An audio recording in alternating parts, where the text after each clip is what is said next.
What's going on, fellas? I've got a 2013 Chrysler 200, and I'm going to use this car to point out to you how to change your brake light, your turn signal, your backup light bulb, so all the lights in the back there.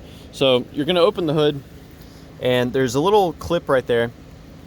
Most of the time it'll just pull right through. Other times it'll come out like that, but really easy to get out. And you can kind of fold the carpet all the way down, and that's going to reveal a couple of things that are retaining that in. So these you can just actually unscrew by hand. So we're gonna go ahead and get all these out here. One right there.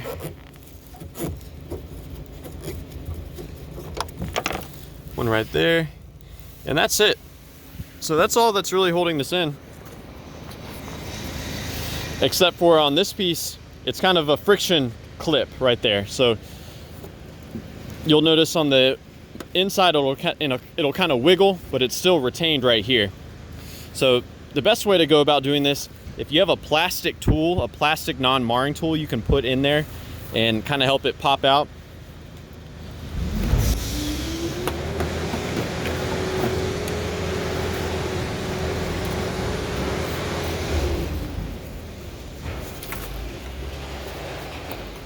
Let's see.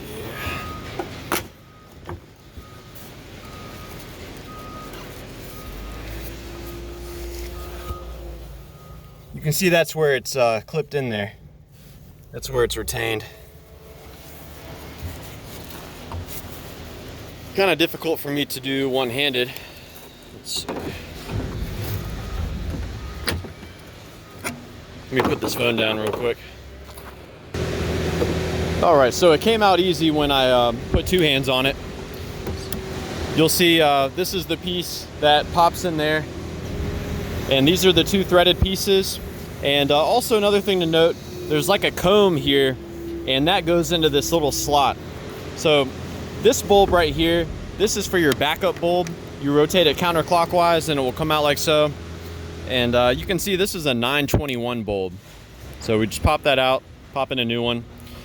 You may want to put some dielectric grease in there. And you just click it back in like so. So nothing to it. Now, there's no bulb here, surprise, surprise.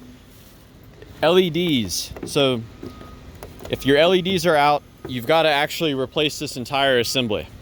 So I hate to tell you, only the reverse lights are serviceable. Your LEDs, your turn signals there, your brake lights, parking lights, those are built into this unit here. So, but yeah, when you're done, you just pop it back in. Reinstall the threaded pieces there and you're good to go. I do have another video about the operation of the brake lights, so be sure to check that out if you have an issue with your brake lights even after replacing your assemblies there. So yeah, thanks for watching.